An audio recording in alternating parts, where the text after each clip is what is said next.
আগামী দিনে আমরা একটা সুষ্ঠু নিরপেক্ষ নির্বাচন চাই, যেখানে কোনো ধরনের বৈষম্য থাকবে না, এবং একটা বৈষম্যহীন বাংলাদেশ গড়ার জন্য যে রক্ত দিয়েছে সেটা যাতে আমরা বাস্তবায়ন করতে পারি, সেটার জন্য আপনাদের মাধ্যমে আমরা কামনা করি। আমরা চাই প্রশাসন এবং রাষ্ট্র যাতে কোনো একটি বা দুটি দলের দিকে ঝুঁকে না যায়, এটা আপনাদের মাধ্যমে আমাদের প্রত্যাশা, যার ফলে আগামী দিনে একটা সুষ্ঠু নির্বাচন হবে। আমিও গণফোরামের প্রার্থী। আমারটা একইভাবে হলফনামায় দস্তখত না থাকার কারণে আমারটা অবৈধ ঘোষণা করে, আর এখানে আপিলের মাধ্যমে আমারটা আজকে বৈধ ঘোষণা করলো। তো আমরা বলতে চাচ্ছি, মানুষ যে এতদিন ভোট দিতে পারে নাই, এবার যেন তার পছন্দের প্রার্থীকে যেন মানুষ ভোট দিতে পারে। আর এই দেশ থেকে দুর্নীতিকে আমরা নির্মূল করতে চাই। মনের মতো পছন্দের মানুষকে যেন মানুষ ভোট দিতে পারে। কোনোভাবে কোন প্রশাসন আর যে কোনো দুর্নীতি, কোনো কালো টাকা যেন ব্যবহার যেন না হয়। রিটার্নিং কর্মকর্তা জনাব মনিরুল হক চৌধুরীর মনোনয়নপত্র বৈধ করেছিলেন। ওনার বৈধতাকে চ্যালেঞ্জ করে ওই আসনের একজন স্বতন্ত্র প্রার্থী নির্বাচন কমিশনে আপিল দায়ের করেছিল।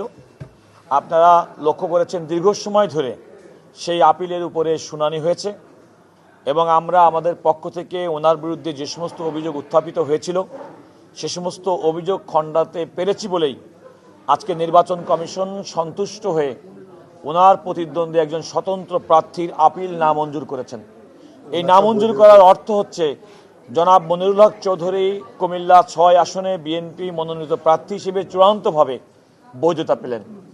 ওনার বিরুদ্ধে যে কটি অভিযোগ ছিল সে কটি অভিযোগ সম্পর্কে আমরা বলেছি ওনাদের অভিযোগগুলো ভিত্তিহীন, কারণ ওনাকে অভিযোগ করা হচ্ছে একটি নির্দিষ্ট কোম্পানির, সেই কোম্পানির উনি চেয়ারম্যান ছিলেন, অথচ তিনি সেই কোম্পানির সঙ্গে সম্পৃক্ত নন। ওনার সম্পর্কে একটি বহুতল ভবনের মালিকানার কথা বলা হয়েছিল। আমরা সেটা দেখেছি, এই বহুতল ভবনের মালিকানা ওনার নামে নেই। উনি 2008 সালে এই মালিকানা তার স্ত্রী এবং সন্তানদের কাছে হস্তান্তর করে দিয়েছেন। আজকে আমাদের দিনাজপুরের প্রার্থী ব্যারিস্টার AK কামরুজ্জামান, ওনার এটি শুনানি ছিল। উনি রিটার্নিং কর্মকর্তা কর্তৃক বৈধভাবে উনি স্বীকৃত হয়েছেন, কিন্তু একজন স্বতন্ত্র প্রার্থী সেটিকে চ্যালেঞ্জ করেছেন। আজকে শুনানির পরে আমরা এই নির্বাচন কমিশনকে দেখাতে সক্ষম হয়েছি, এবং সেটা গতকাল বিএনপির প্রতিনিধিদের পক্ষে জনাব নুরুল ইসলাম খান যেমনটি সুস্পষ্ট করে বলেছিলেন যে আমাদের সংবিধানের 66 অনুচ্ছেদের 2 ক দফা অনুযায়ী মনোনয়নপত্র দাখিলের আগেই কোনো ব্যক্তি যদি দ্বিনাগরিকত্ব, অন্য দেশের নাগরিকত্ব পরিত্যাগ করেন তাহলে তিনি নির্বাচনে যোগ্য বলে বিবেচিত হবেন।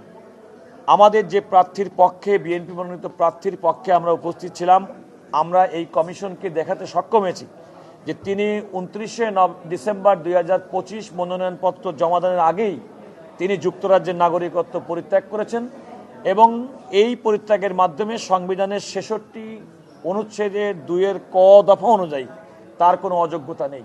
তিনি বৈধভাবে রিটার্নিং অফিসার কর্তৃক প্রার্থী নির্বাচিত হয়েছেন, এবং আমরা এই কমিশনের কাছে অনুরোধ করেছি যে তার এই প্রার্থী বৈধ প্রার্থী হিসেবে তাকে যেন নির্বাচন করতে দেওয়া হয়। নির্বাচন কমিশন আমাদের কাছে বেশ কিছু আইনি প্রশ্নের আমাদের কাছে উত্তর জানতে চেয়েছেন, আমরা সমস্ত কিছু বলেছি।